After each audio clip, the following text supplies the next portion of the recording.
पाठ 8 जामुन का पेड़ आरोह भाग एक अभ्यास 1। बेचारा जामुन का पेड़ कितना फलदार था और इसकी जामुनें कितनी रसीली होती थी।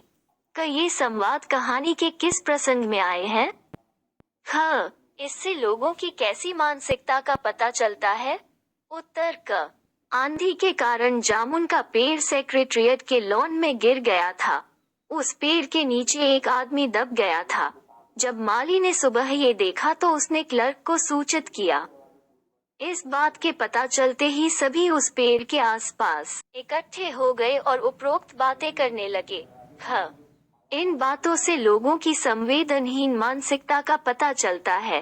लोग उस पेड़ के नीचे दबे हुए आदमी के बारे में न सोचकर जामुन के पेड़ के गिरने से हुए नुकसान के बारे में सोचते हैं कि अब उन्हें जामुन खाने नहीं मिलेंगे।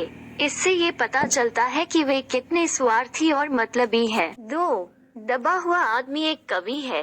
ये बात कैसे पता चली और इस जानकारी का फाइल की यात्रा पर क्या असर पड़ा?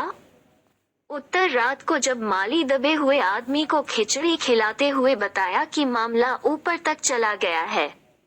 कल सेक्रेटरियों की मीटिंग है और उम्मीद है कि सब ठीक हो जाएगा। इस बात पर दबे हुए आदमी ने कराहते हुए एक शायरी सुना डाली। ये सुनकर माली ने उससे पूछा कि क्या वो शायर है। उसने हामी भरी और यह बात सबको पता चल गई।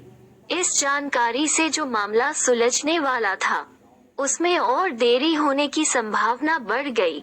दबे हुए आदमी के कवि होने से फाइल एग्रीकल्चर, व्यापार, हॉर्टिकल्चर जैसे विभागों से होते हुए आखिरकार कल्चरल विभाग तक आ पहुंची। निर्णय लेने में देरी होने के कारण दबा हुआ आदमी अधिक दिन तक जीवित नहीं रह सका और अंततः मर गया। 3. कृषि विभाग वालों ने मामले को हॉर्टिकल्चर विभाग को सौंपने के पीछे क्या तर्क दिया? उत्तर कृषि विभाग वालों ने मामले को हॉर्टिकल्चर विभाग को सौंपने के पीछे ये तर्क दिया कि कृषि विभाग अनाज और खेती बाड़ी के मामलों में फैसला करने का हकदार है। जामुन का पेड़ चूंकि एक फलदार पेड़ था, इसलिए यह मामला हॉर्टिकल्चर विभाग के अंतर्गत आता है। 4. इस्पा में सरकार के किन किन विभागों की क्या अंदाजा मिलता है? उत्तर इस्पात सरकार के निम्नलिखित विभागों की चर्चा की गई है और उनके निम्नलिखित कार्य हैं।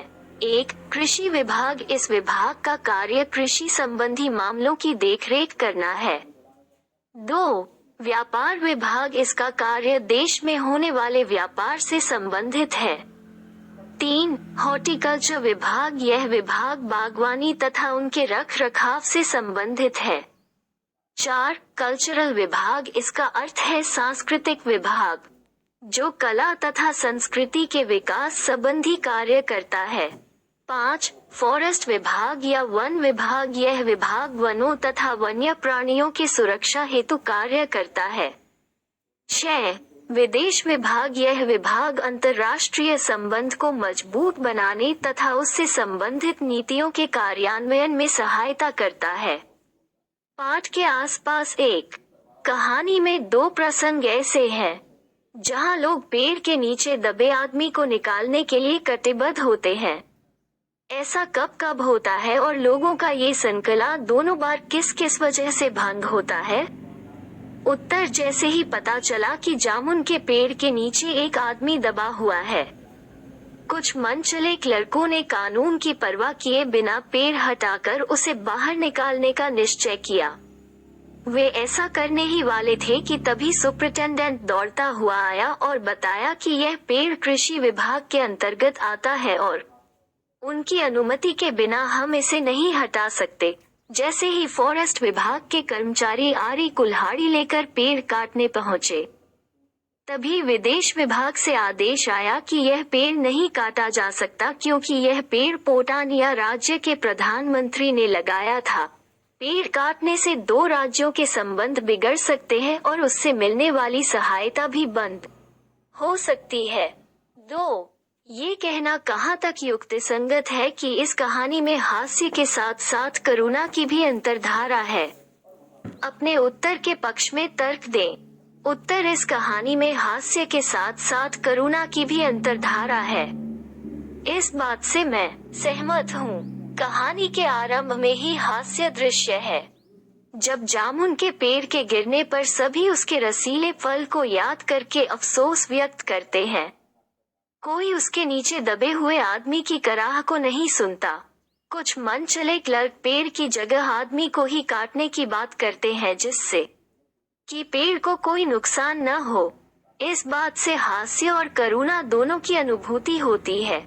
कहानी के अंत में एक और फैसला आता है और दूसरी ओर आदमी की मौत हो जाती है तथा चींटियों की एक लंबी पंक्ति उसके मुंह में चली जा रही है। यह अत्यंत ही कारुणिक दृश्य है। 3. याद आप माला का जगह हाथ ता हुकूमत का फैसले का इंतजार करते या नहीं?